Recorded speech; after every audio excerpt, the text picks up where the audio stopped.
What is up, ProGuides family, and welcome back. Today's video is going to be discussing why champions are so broken once they're first released by Riot. But before we get into the video, I want to give a huge shout out to all of you guys who played with Zyrene yesterday. You guys did an awesome job. Honestly, some of you are better than me, so that was an amazing thing to see. We're actually going to be featuring the highlights of you guys in those games on our YouTube channel and on our Instagram. So hopefully some of you guys can be featured in those. Once again, if you guys want to join in the fun, make sure to join us at 10:30 a.m. every single day. That's Pacific Standard Time. And we're also going to be streaming at night at 4:30 p.m. PST as well. And for our question of the day, which pro streamer or pro player would you want to see play with Zyrene during his live class? Let us know down below. We're going to try and make that happen for you guys. All right, let's get into the video.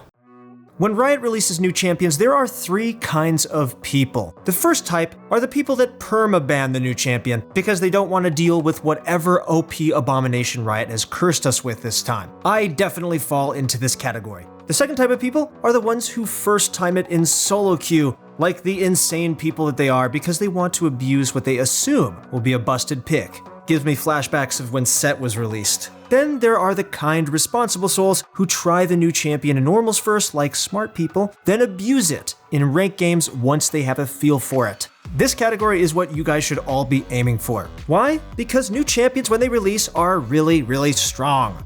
So we all know that Riot tries to release champions in a stronger state, if they can. And we all know this. But despite knowing this, we still end up getting Falcon punched into the ICU by release Set, or gunned down like a degenerate by release Aphelios, or beam cannoned from a full screen away by release and current Senna. Still needs a nerf. For once though, we're here to defend Riot's methodology. You see, Riot wants each new champion to succeed and find its own healthy niche in the ever-increasing roster of champions. The most common complaint I hear about the new champion releases is that Riot should have balanced things in the PvE, and they're incompetent for releasing this OP trash to live servers, and it slowly chips away at my mental stability every time I get obliterated by a champion that is 0-6. But it's not about balance. I have my fair share of grievances with Riot, but they do at least give us a decent grasp on this part of their game. The reason the PvE doesn't get used as this perfect testing ground to balance out a champion is simply this: they don't want to. The PvE is also a pretty small player population to get really good data from, so that's a factor as well. With that in mind, you have to understand that Riot's goal with a champion release is long-term oriented. They don't want to release a balanced champion, they want to release a champion that they can keep balanced in the long term. And to do that, they need each champion to have a dedicated player base as big as they can possibly manage. You've heard the expression, you only get one chance to make a first impression. Well, that's basically what's going on here. If a champion releases strong, it will invariably have a higher play rate than a champion that releases weak. That's to be expected, of course. I mean, everyone likes winning. Well, everyone other than the toxic one-tricks in my champ select who threaten to take their CC-less melee AD champion support if I don't give up my role. But for the most part, everyone is more likely to play a champion if they see it's doing well because it looks fun. And that's the key element here, fun.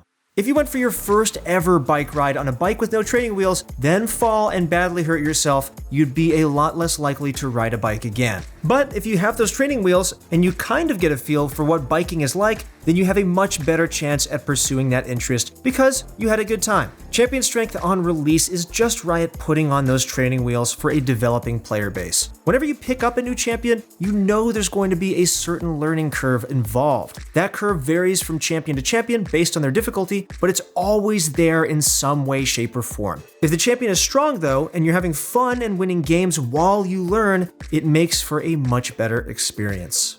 You'll have to feel your way through what runes work, so Riot gives new champions padded stats for you to test out rune pages with minimal punishment as well. You have to test what kind of items seem to work, so the increased stats help with that as well. It doesn't even matter if you took Airy on release Set because he would curb stomp the opposition with or without it. But you could tell that he was a lot better with Conqueror, all without having to get demolished to learn that lesson. In a similar vein, Riot also likes to make ult cooldowns for new champions a bit lower than they know it should be. This isn't to make you frustrated, it's because a champion's ult is usually a key part of their identity, so having more access to that kit-defining ability helps players players feel attached to what a champion is and how that champion performs. Think about your main. Why do you love them? It's probably because they have some iconic ability that really resonates with what you like to do in League of Legends. I like to bury people and then resurrect them as ghouls to do my bidding, and that's why I like Yorick. My friend likes to be a toxic POS, and that's why he likes Teemo. That's the feeling that Riot tries to capture with these new champions, and that's why their goal isn't to release a champion that's balanced right away. They want to attract as many players as possible, see the upper limits of a champion and the skill floor of a champion, then be able to appropriately adjust so that that champion can find a suitable home in whatever role they belong to without being too weak or too strong.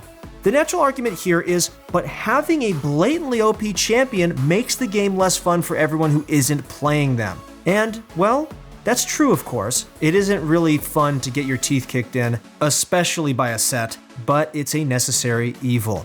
However, just because we know that it's a necessary evil, we still feel really angry about it.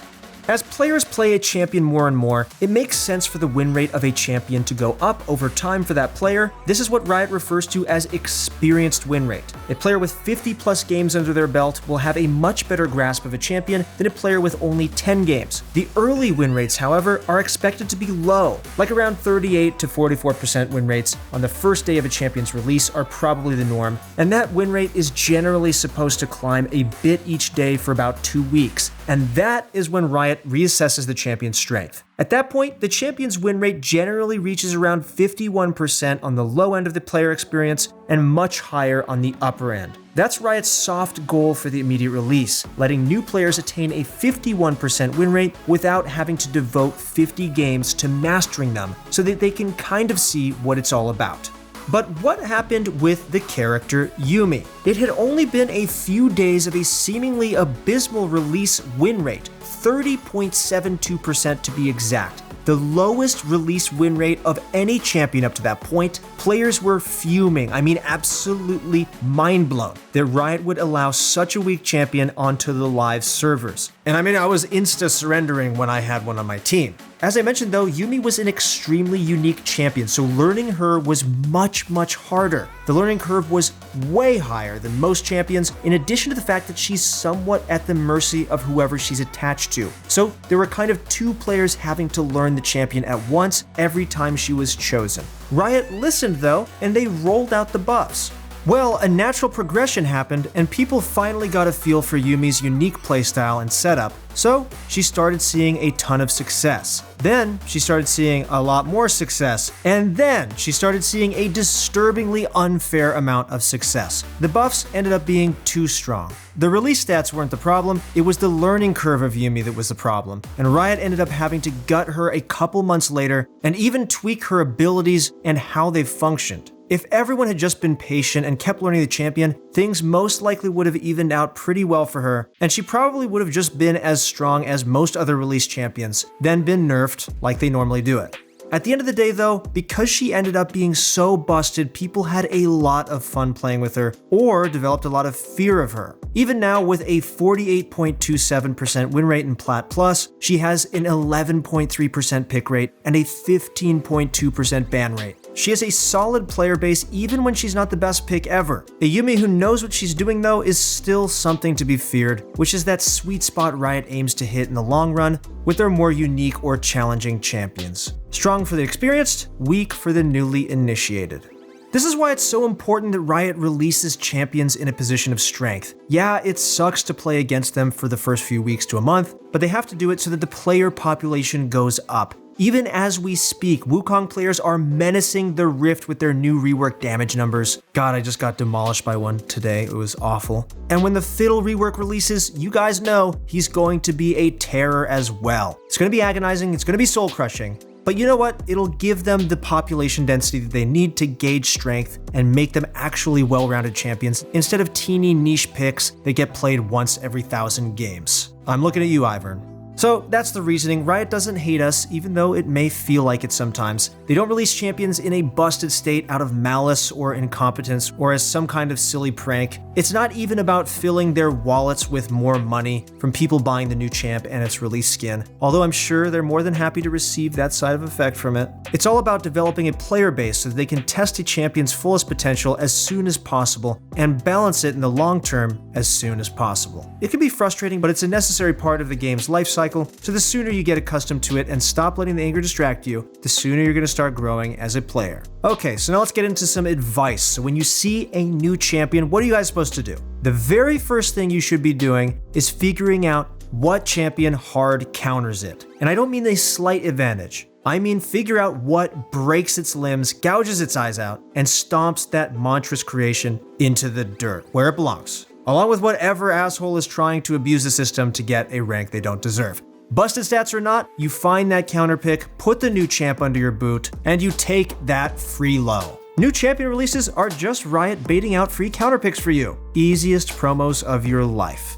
That's it for the video, guys. Thank you so much for watching. Once again, things are very crazy out there right now. I know that for a lot of you guys, it can be really stressful.